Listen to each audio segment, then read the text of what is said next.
Good news, Donny van de Beek medical has been set down in Germany, and it looks like he's going to be one of those players that are going to first leave the club of Man United in the January transfer window. Welcome to Rokani Media Football. This is the United Matters channel. How are you guys and where you're watching us from? I go by the names of Rokan David. Obviously, Eric Ten Hag has decided to kick the ass of Marcus Rashford because it looks like that's what he needs to obviously get to where he deserves him to be, because pampering him has not gone ahead to work out well at the club of Manchester United. I see you people, you're ready for the game today, but all I can let you know is simple. This is the channel that brings you 100% Manchester United news, and I hope you guys are obviously going to be really here. Don't forget to subscribe so as not to miss out on stories that we do upload in here on the channel. Towards I think it was Thursday, Fabrizio Romano broke a story that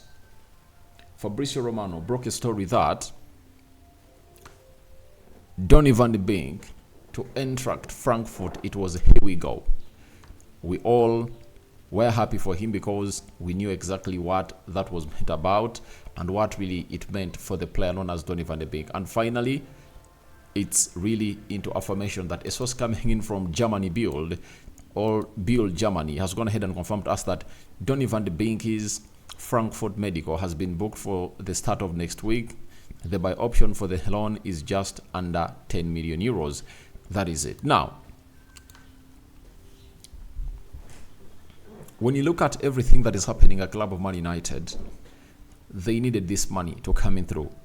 The option for the loan deal, under 10 million euros. And I know it's going to be around 6 or 7 million euros that United are going to get as a loan fee from Frankfurt to obviously take on Donny van de Beek. And I see Donny van de Beek going that side and thriving because of his quality. And to me, I think he's going to be one of those players to be looked at into that Frankfurt side, because when you look at that Frankfurt side, they are not really having lots and lots of very well-known players. And I think they're looking at him as one of those players that can come in through and fill the gap of Endo. You get? Because Endo was experienced, and the replacement they got him through was not as experienced as Endo. But if you ask me, Donny van Beek and Endo, who has gotten more experience, I tell you humbly that Donny van de Beek is more experienced than Endo. I mean, it's Endo having 30 years of age, but Donny van de Beek has gone ahead to play at different levels, especially at Ajax. At Man United, though his career was really blowing hot and cold, but it never really went ahead not to take him to where he deserves to be. So for me, Donny van de Beek is really a very good player, and I think Stuttgart are getting themselves a very good player that will take them far and far and far, or will take them places, because at United it looked like he was thrown into the trenches, and the best thing to do for him is this: let him go, let him move, and obviously get himself going. And if you're Manchester United, if you get like maybe 7 million euros as a loan fee for Donny van de Beek, and then 15 million euros, and you sell him later, that means you're getting close to 22 million euros. That is like 20 million pounds. That won't be bad money for the club of Man United. Sometimes you have to accept the loss. You have to accept the loss. 18 million euro loss, we have to accept it and really get to know that we've gone ahead to miss out on it. But it happened that way because it was the worst doing of the club, as all we needed was a stadium at the club of Man United. And for the previous how many years, we've been calling in for a stadium because Nemanja Matic never had the legs to run that midfield. Look at teams like Man City. Fernandinho was really still great, and he really had a very good touch. But Pep Guardiola got to know that he doesn't have the legs to dominate the midfield of other teams. So what he did was to get in Rodri, and you see how a youthful Rodri is running the show at the side of Manchester City. So even at Man United, we needed a player who is really youthful. That's why you saw it that when Ten Hag came in through, he wanted to get in Frankie de Jong because he knew exactly what he needed into his midfield. But Ole Gunnar Solskjaer and the board decided to bring in Donny van de Beek, something that was not really entertained the club of Man United. And in that same somehow transfer window, they made a huge mistake to spend 35 million pounds on Amad Diallo, Though later it might really work out well for the club of Man United.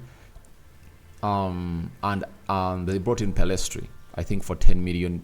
So they spent close to £50 million on two youthful players. And that's why when Ralf Rangnick was talking to the media way back when he was still the interim manager of Man United, he went ahead to attack the board and asked that, why did this team know that?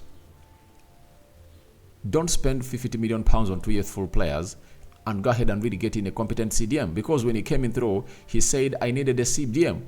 And if you had to look at Bouba Kamara at Aston Villa, he was available for €5 million. That was like £4 million. And United couldn't obviously bring him on, you know. Zakaria was another one that was linked to Man United, and he signed for Juventus at the same fee of €5 million. So this guy, Donny van de Beek, is a victim of circumstance. He's not the one to blame, but Ed Woodward, with his little knowledge of football, claimed that he could obviously sign in players that could fit in for anyone at the club of Man United. That's why he could bring in Di Maria, Falcao, Donny van de Beek of this world. He could go in for players that the manager never really wanted. So that is really very, very bad for the club of Man United. You need to obviously have a sporting director who will obviously sanction the business. And the role of the CEO is to obviously ask the sporting director that, is the club going in the right direction where we want it to be going?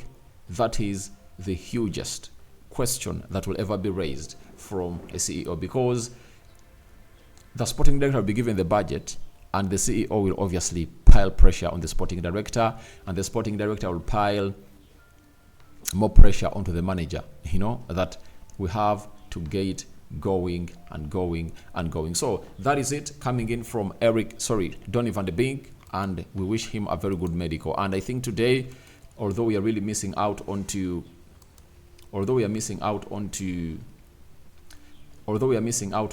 this guy, what's the name?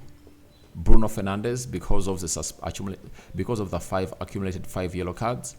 I think Donny van de Beek might not be part of the squad, because if he's going to undergo a medical next week, then does it make sense for him to play in the game of Liverpool? What if he obviously gets injured? But you never know what the manager will do on the night. Then Ten Hag has gone ahead and really said the following about Rasmus Hojlund, because he hasn't scored any goal in the Premier League. As you've said, he scored in the highest levels in the Champions League with 5 goals. That's a huge performance from a young player, and you see he has the potential. I'm sure he will get there and score in the Premier League. I see how he works in training. And for me, I've never gone ahead to doubt Rasmus Hojlund, because our team has not gone ahead to do him justice. And what justice are we talking about? We are talking about justice of really giving him assists. So every time he has gone ahead to be put on that boy lot, he has gone ahead to find the back of the net. So that is what this guy does, and he completely does be clinical in front of goal. All we need is to obviously get him going and get him in better positions. There is a list I saw of the center forwards who have been lessly on the ball this season, and guess who topped it? It was Rasmus Hojlund, meaning that they are not giving him a lot of balls, right? And when it goes to that level, you just have to understand that you need to really feed the striker. And that's what we need to be doing every time. We should feed this guy and give him the balls as he wants them. Because if we don't, then he's going to become one of those players that are good but are not going to score the goals. So maybe today, you never know, he might find himself in a position of obviously getting that ball at the back of the net. But all in all, I want to let you know that it's a game, the biggest rivalry. Some people are calling in for revenge, but I don't see us revenging, guys. I don't see us revenging, guys. Now, Ten Hag was asked about Marcus Rashford. Marcus Rashford is really having the worst of a season at Man United. His body language is poor and everything is really not going on well. And Ten Hag was asked, does Marcus Rashford need an arm around the shoulder or a kick up the backside? He said, for almost any player, sometimes it's an arm around the shoulder, sometimes a kick in the ass, says Ten Hag. It can make a difference in the management, which approach you are talking about. So, by the way, Rashford, for me, I'm not even worried about him. Do you know why? Sometimes we need to obviously exploit other players at the club of Man United, because the implode of Marcus Rashford has given birth to the hitting, the ground running, and keeping most of the fans off their seats, or the edge of their seats, in Garnacho. So, as Rashford implodes, Garnacho is exploding. So, it's all about Garnacho seizing his moments. That is it. And he has shown us that he's good at that.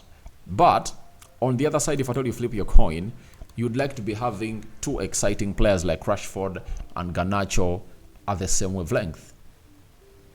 That is it. You would love to see Rashford firing in all cylinders and Marcus Rashford doing the same. But Marcus Rashford looks like even his body language is not really willing to do so. But the last game I saw him come on, I think we are playing Bournemouth, right?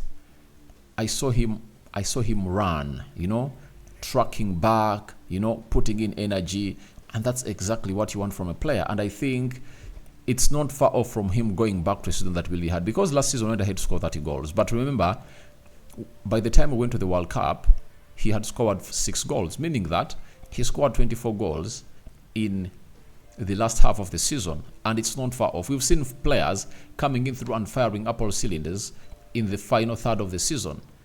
If God helps us and we keep in the FA Cup, that means we'll be having 6 games to play, and then in the Premier League and fires it up, then he'll obviously get to where he deserves to be.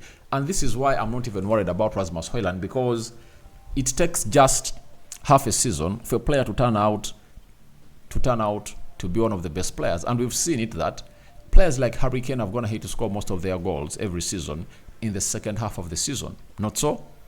So, the Mohamed Salahs, for me, I see it as one of those moments that Rashford just needs up to rise to the occasion, and the moment he rises up to the occasion, then we'll obviously quest for Garnacho to also keep up.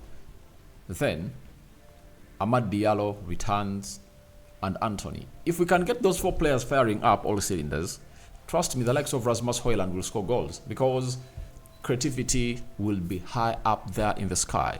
But our problem has always been creativity.